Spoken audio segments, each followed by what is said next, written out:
Le Burkina Faso, pays d'Afrique de l'Ouest situé dans la partie centrale du Sahel. Il est un des pays les plus pauvres au monde. De cette pauvreté se nourrit une maladie, le Noma, qui dévore le visage des enfants. Leur rendre le sourire, c'est la mission d'une équipe de médecins bénévoles qui fait le voyage chaque année. Le Noma est une stomatite gangreneuse de la face, à point de départ gingival qui ronge le nez, qui ronge les lèvres, emporte les dents, emporte les joues et même les yeux. Si soigner est évidemment le cœur de la mission, la transmission du savoir-faire prend également une grande partie du temps de notre équipe de médecins. Avec donc un neurofibrome qui est au niveau du lobule de la région carotidienne. Et regardez au niveau des pieds, souvent aussi, c'est une maladie génétique. À chaque mission, une dizaine d'étudiants en chirurgie viennent assister l'équipe. Un véritable compagnonnage, plus ou moins actif en fonction de l'avancement de leurs études. Ça nous permet d'avoir au fait une autre image de la chose, parce qu'il y a ce qu'on voit, qu'on décrit dans le livre, et tant que tu n'as pas vu ça, tant que tu n'as pas vu faire, c'est difficile. Mais on a vu beaucoup de cas ici, on s'est exercé à la mission, et ça nous a permis maintenant dans notre quotidien de pouvoir aider les gens.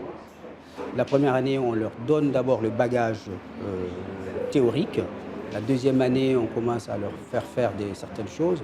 La troisième année, on les laisse libres sur certaines pathologies, comme par exemple les fentes.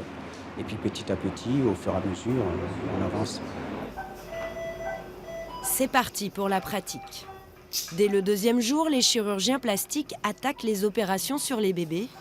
Le bec de lièvre de Vincent de Paul est un excellent exercice pour le docteur Saturnin, actuellement en 4e année de chirurgie. D'accord ? Ok, alors ensuite, une fois que tu as fait ça, tu fais quoi ? Tu veux enlever le frein ? Tu veux tout Non, enlever ? non, je n'enlèverai pas le frein. Pourquoi est-ce que tu vas comme ça ? Quel est l'argument ? Si tu as un argument, je veux bien, mais il faut que tu me le donnes. En fait, c'était pour pouvoir avoir l'encoche, pouvoir fermer avec l'autre côté. Mais là, tu vas réduire significativement ta lèvre. 80% de l'intervention, c'est le dessin. Si vous avez bien fait votre dessin, vous suivez votre dessin, c'est fini, vous n'avez même pas besoin de réfléchir trop pendant l'intervention. Donc c'est la partie la plus compliquée à intégrer, parce qu'il y a beaucoup de paramètres où on peut faire des erreurs. Et pour vous donner un exemple, moi j'ai dû mettre 2 ans à vraiment commencer à intégrer ce dessin.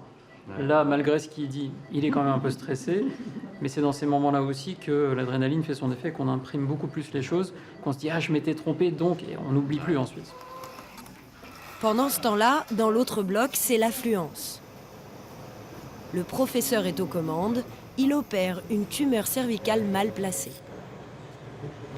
Et là, en ce moment, on est en train de disséquer cette tumeur qui entoure en fait tous les gros vaisseaux, la veine jugulaire, la carotide. Donc c'est un peu délicat. Donc ils viennent avec un équipement, avec des anesthésistes assez expérimentés, ce qui les permet de prendre en charge la plupart des pathologies que nous n'avons pas à prendre en charge ici. Grâce au travail des associations partenaires sur place, les populations sont de plus en plus sensibilisées sur la prévention du Noma. D'ici quelques années, les premiers médecins locaux spécialisés en chirurgie maxillofaciale devraient être opérationnels. Narcisse et son équipe dijonnaise pourront alors envisager de passer la main au Burkina, même s'il est fort à parier que le professeur ne décrochera pas facilement. Après, vous allez rester en France ou vous viendrez un peu ici? Comment ça va se passer? Alors là, moi je suis un citoyen du monde. Alors, je ne peux pas rester à un seul endroit. C'est-à-dire que, avec le temps, je pense que je passerai le temps à voyager, à enseigner, à aider les autres. Voilà.